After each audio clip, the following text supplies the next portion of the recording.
Bincang bersama. Hai small listeners, apa kabar? Kita ketemu lagi dalam podcast Bincang Bersama. Kali ini kita akan ngobrol-ngobrol tentang perjalanan karir dan juga film terbaru dari sosok yang mungkin sudah menghiasi televisi Anda sejak kecil ya. Kalau Audrey sih kayaknya tumbuh besar bersama dengan film-film, sinetron dan pastinya juga lagu-lagu dari sosok yang satu ini. Sekarang sudah hadir Michelle Judith. Hai, apa kabar Michelle? Alhamdulillah baik. Alhamdulillah baik. Gimana aktivitas akhir-akhir ini? Cukup padat kah? Cukup padat, menyenangkan, seru, penuh pengalaman. Penuh pengalaman. Oke, kalau seru aku mau ajak seru-seruan juga nih ya. Sebelum kita ngobrolin perjalanan karir, nanti aku akan sebutin satu kata ya atau dua kata lah ya. Nanti Michelle boleh sebutin fun fact yang berkaitan dengan kata yang aku sebutin. Oke, ini kayaknya favoritnya Michelle ya. Maca. Iya. Ada fun fact yang menarik yang bisa di-share? Viral.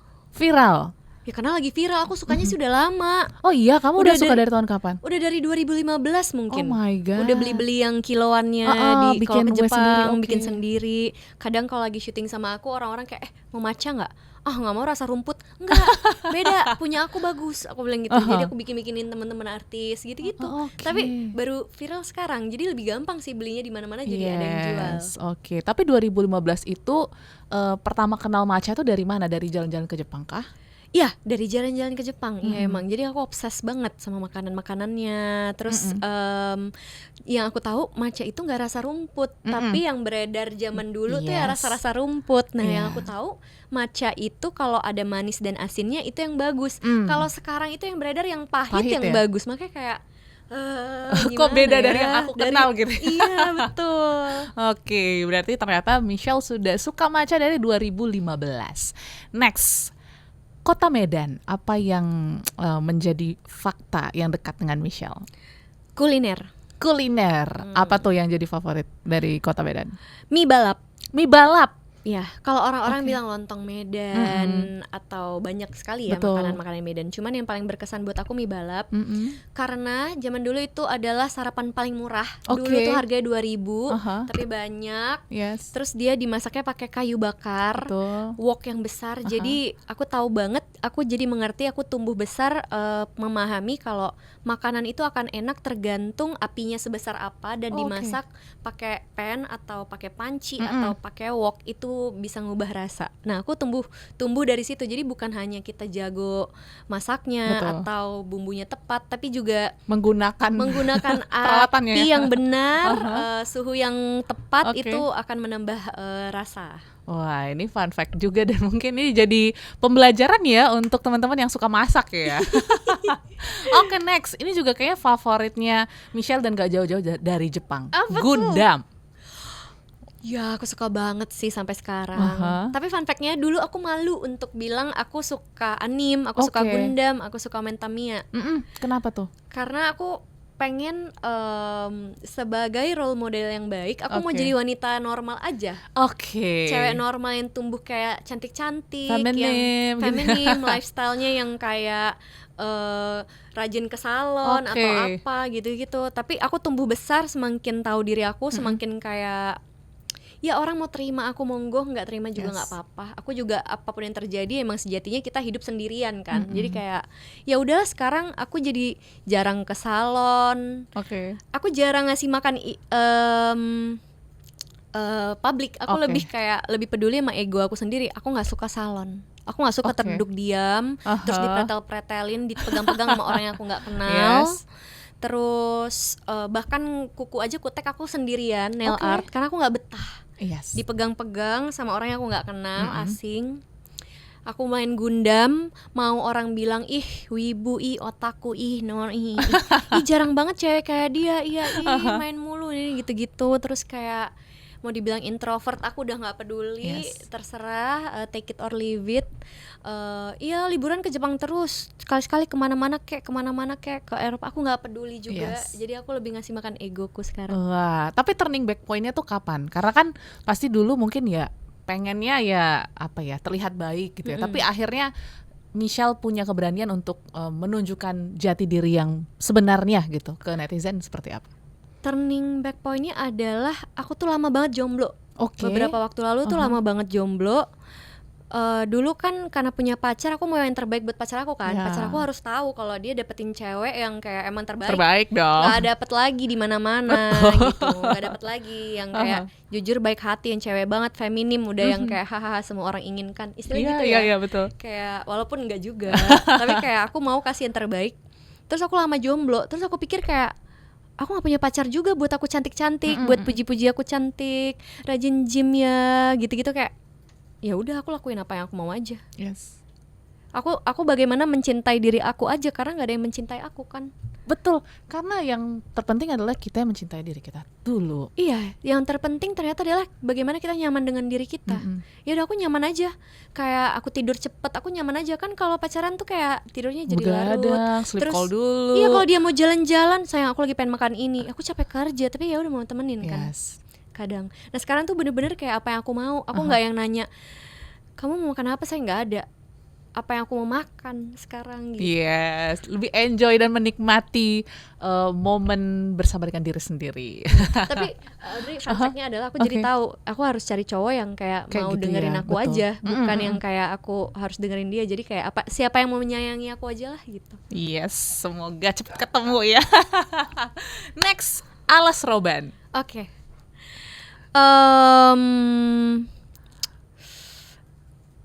Tragedi sih. Tragedi. Apa yang mungkin diingat dari tragedi Alas Roban? Setelah aku syuting main di judulnya, datang langsung ke sana, mendengar dari warga setempat, dulu banget tuh Alas Roban ternyata banyak memakan korban. Mengingat banyak terjadinya kerja rodi, lalu banyak terjadinya, aku bisa bilang kayak di situ banyak tragedi yang tidak diinginkan tapi terjadi, gitu-gitu. Aku rasa berangkat dari situ ya, yang mungkin itu yang membuat folklore-nya jadi makin banyak nih, kayak legenda warung gaib lah, ada bis malam yang selalu lewat-lewat ke situ tapi transparan, tapi tembus pandang atau apa, terus banyak yang jerit-jerit minta tolong. Aku rasa berangkat dari banyaknya tragedi yang dulu terdahulu banget terjadi. Tapi begitu ya, memang selalu ada keseruan ya di setiap film yang dimainkan oleh Michelle Zudith. Tapi kita balik lagi mungkin ke tahun berapa ya? 2010 ya? Awal berkarir ya. Dan juga mengikuti sebuah ajang dan akhirnya membuka pintu yang lebar untuk karirnya Michelle Zudith. Emang dari dulu udah punya keinginan untuk jadi terjun ya di dunia entertain, atau ya mengalir aja gitu? Enggak sih Kak Audrey, aku tuh nggak ada cita-citanya dulu. Aku aja bingung mau ngapain dulu ya. Pas tamat sekolah aku ngapain lagi ya? Aku aja nggak tahu sih. Ini tuh keadaannya lebih ke dijorokin. Sama siapa tuh dulu?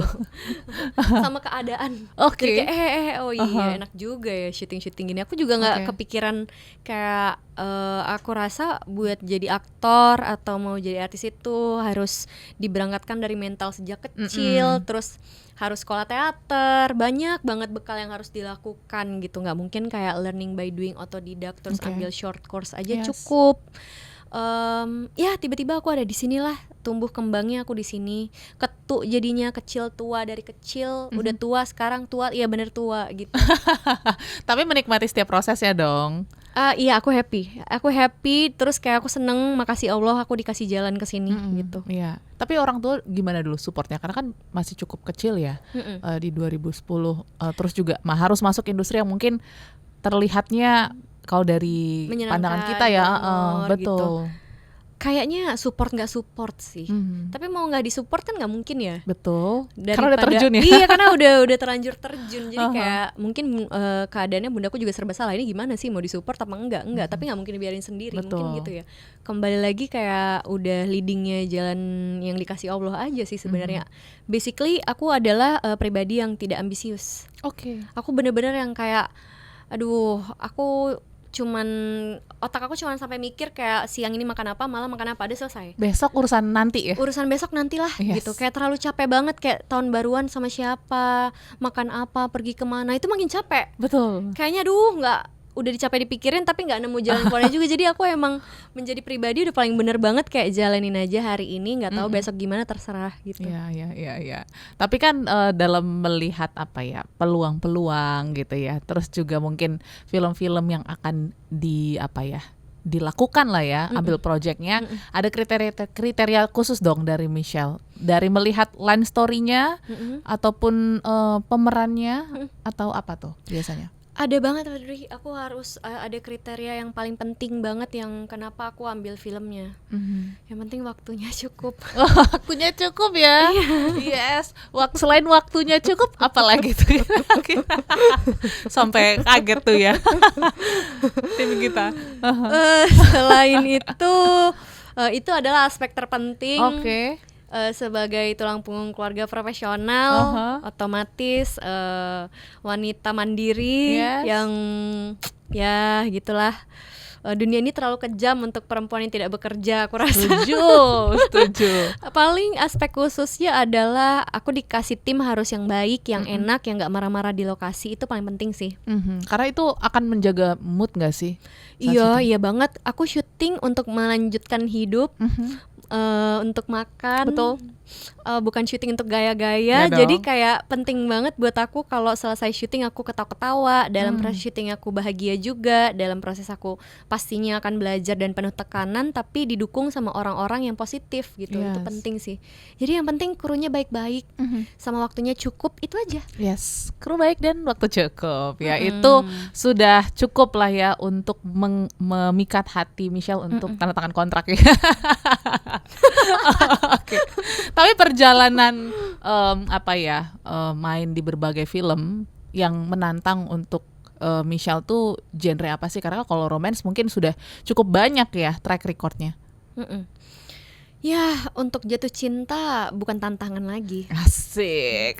Aku selalu jatuh cinta setiap Aduh, menurutku tantangan khusus itu ambil horor ini. Horor ya justru ya? Iya, justru ambil horor ini tantangan. Ini horor pertamaku. Yes, gimana tuh rasanya masuk ke dunia horor? Rasanya waktunya pas. Waktunya pas? Iya. Krunya pas?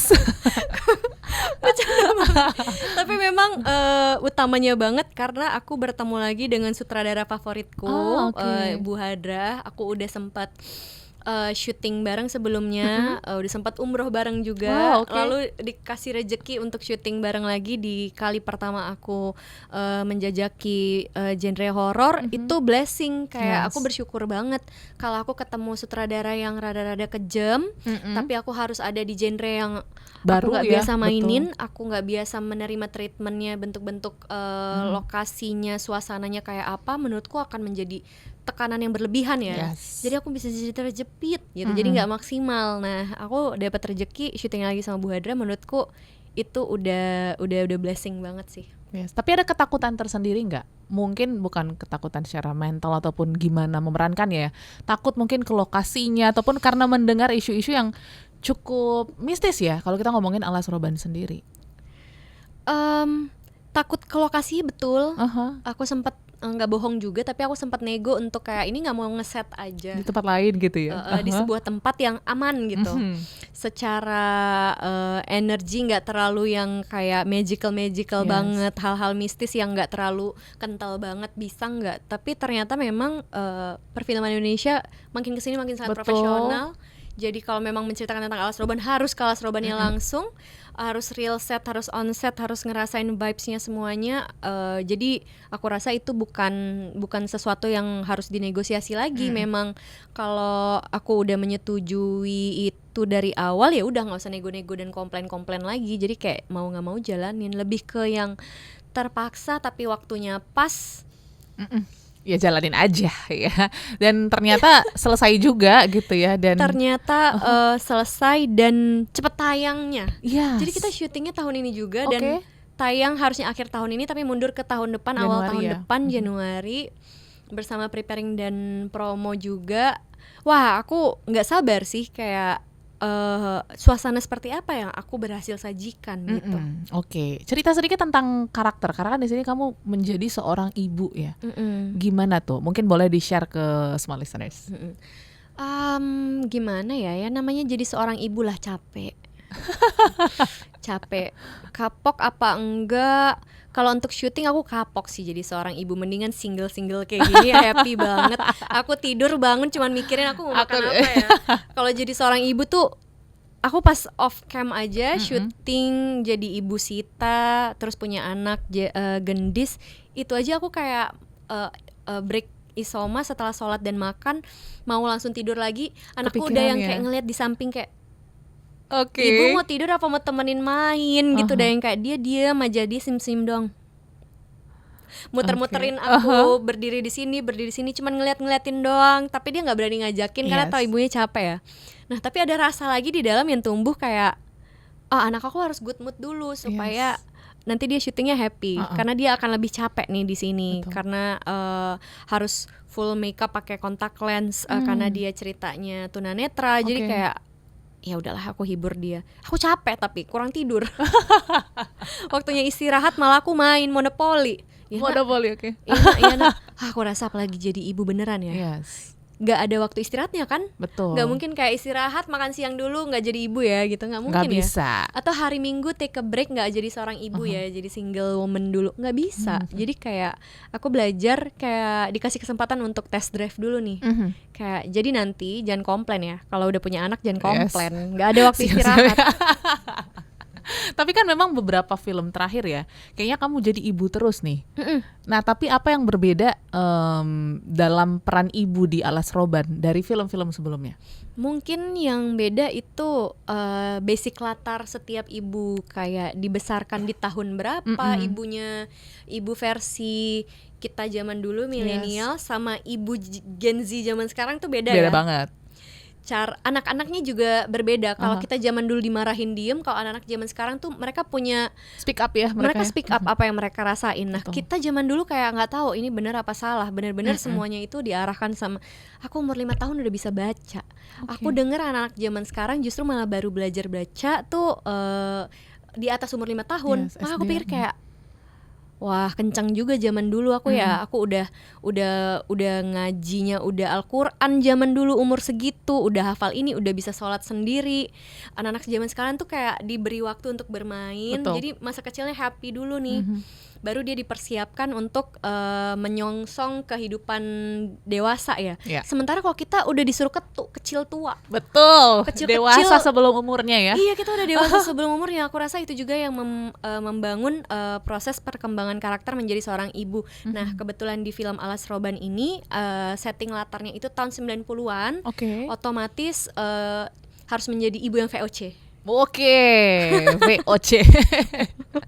Ditambah mungkin anaknya cukup spesial di film ini kan ya. Nah justru karena anaknya cukup spesial, ibunya single parent, ibunya mau mendidik anaknya tidak ketergantungan sama orang-orang. Walaupun dia tunanetra berkebutuhan khusus, tapi juga nggak boleh kayak jadi nggak bisa apa-apa atau dimanjain. Anaknya justru malah dididik untuk kuat. Gitu. Mandiri seperti ibunya. Iya, mandiri seperti ibunya. Walaupun yang namanya anak tunanetra nggak mungkin ya. Betul. Cuman namanya seorang ibu single parent pasti nggak harus bisa, pasti bisa gitu. Dan juga ini kan menjadi film horor pertama ya. Tapi pasti sebelumnya Michelle juga sudah banyak lah menonton film-film horor ya, baik Indonesia ataupun juga luar sana. Betul. Tapi gimana vibes-nya ataupun keseruannya, challenge-nya untuk bisa memerankan film horor? Dan Michelle kan bisa dikatakan ini cukup krusial ya karakternya. Gimana tuh? Ini tekanan lain sih, bentuk tekanan lain, karena nggak cuma mentally tapi physically juga dihajar. Kalau misalnya syuting drama capek di mental capek, draining, selesai syuting masih berasa trauma karakter tersebut ke bawah-bawah.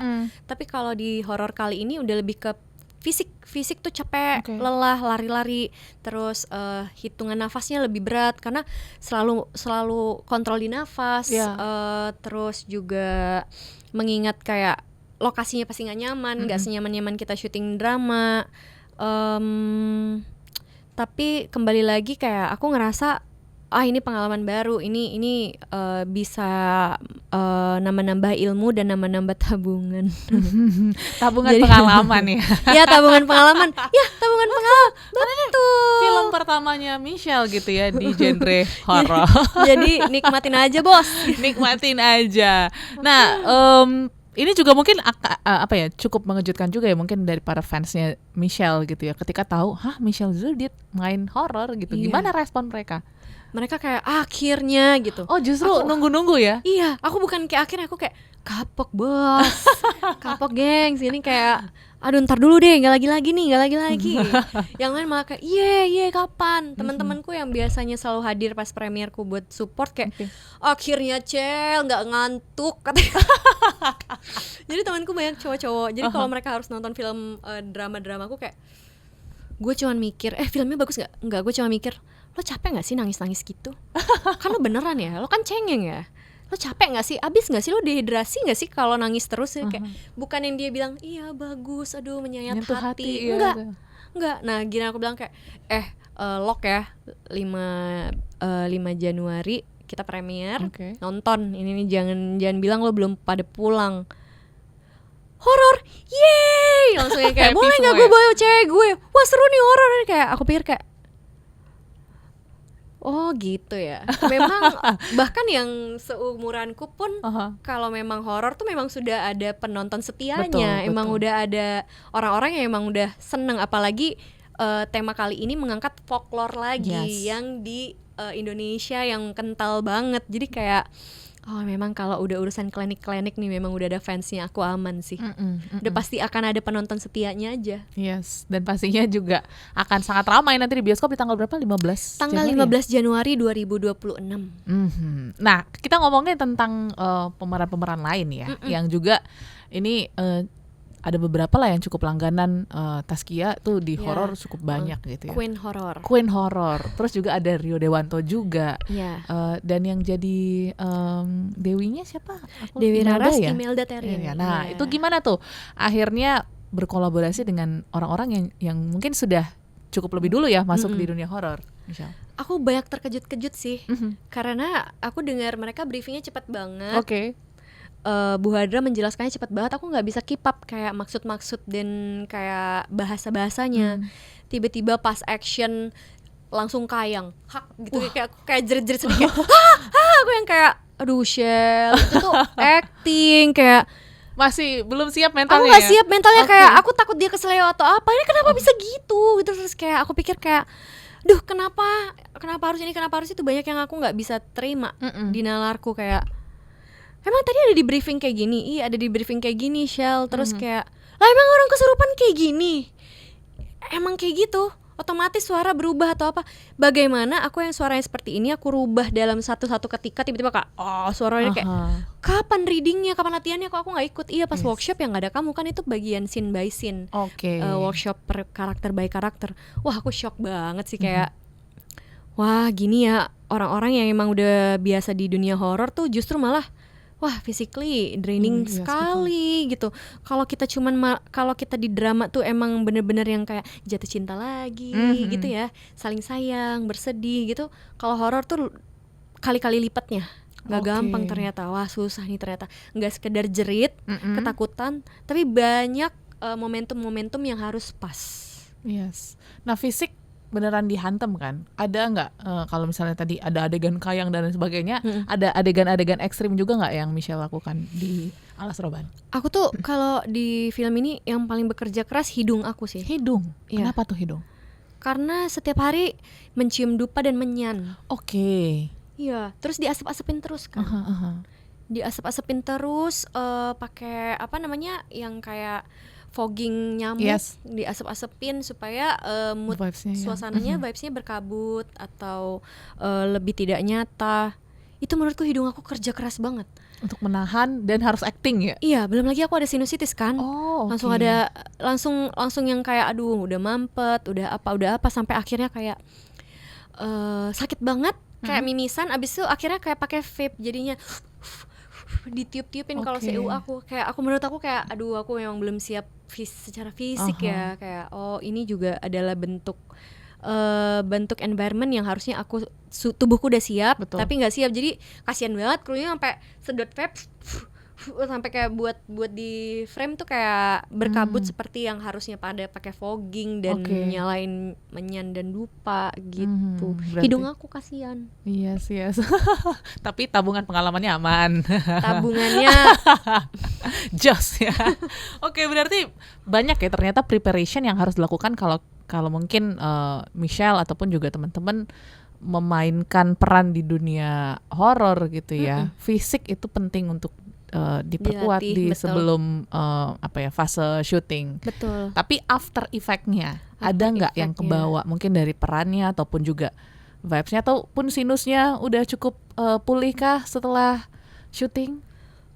Seminggu abis syuting masih masuk rumah sakit dan check up, masih di endoskopi, sinusnya masih bengkak dan aku tahu aku nggak bisa banget ternyata kena si fogging itu disemprot gitu. Jadi kayak aku kalah di situ sih. Selebihnya lari-lari di hutan, main-main di hutan. Aku nggak ke Seleo karena sebelum syuting aku sempat nge-gym juga. Program sama PT aku spesial, aku ceritain ke dia. Aku sebelum syuting emang selalu cerita ke PT aku kayak aku ada project nih. Di mana Kak? Lokasinya kayak apa? Kebutuhannya apa? Misalnya aku syuting adegannya apa Kak? Manjat tebing, apa yang dilatih. Jadi kalau physically tiba-tiba kayak aku harus gendong anak aku lari tengah hutan, aku nggak takut ankle aku panik. Jadinya ke Seleo. Nah, karena aku ada latihan fisik yang kayak dipersiapkan sama PT aku sendiri. Jadi aku lebih ke kalah di mental, nggak siap, sama kalah yang kayak gitu kayak batuk lah atau apalah. Itu aja sih, dari dalam aja sih. Tapi kayak kalau dari physically aman ya, nggak ada cedera dan lain sebagainya. Happy dan seru sih, karena jalan-jalan ke Alas Roban. Betul, kapan lagi ya? Wisata warung gaib. Wisata warung gaib. So mungkin kita udah ngobrol banyak juga ya tentang perjalanan karir Michelle, terus juga tentang Alas Roban sendiri yang menjadi film pertama horornya Michelle. So apa yang mungkin Michelle bisa sampaikan ke smart listeners gitu ya, dan reason kenapa sih mereka harus banget nonton Alas Roban di 15 Januari? Karena Alas Roban adalah film horor Indonesia yang mengangkat tema folklore yang belum sempat diceritakan sama film-film lain. Aku rasa buat warga Jawa Tengah ini Batang Pride. Yes. Batang Pride juga, dan aku happy banget bisa main di judul yang kayak menyebarkan kembali betapa kentalnya legenda-legenda kita yang seru-seru.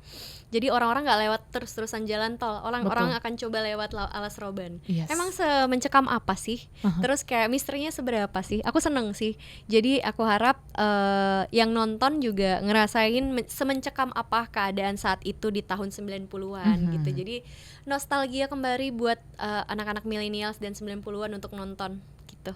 Yes, jadi nostalgia dan juga mungkin mengenal ya untuk teman-teman yang Gen Z ataupun juga mungkin yang nggak tinggal di Jawa, mungkin banyak yang nggak tahu juga ya, cuma dengar-dengar aja gitu. Jadi boleh merasakan keseruan dan ketegangan Alas Roban di bioskop kesayangan Anda di tanggal 15 Januari 2026. Jadi pastinya Michelle, kita doakan semoga next ada film-film horor lain. Yang penting waktunya pas. Yes, amin. Kita doakan waktunya pas supaya tabungan pengalamannya makin banyak. So thank you Michelle, sehat-sehat selalu.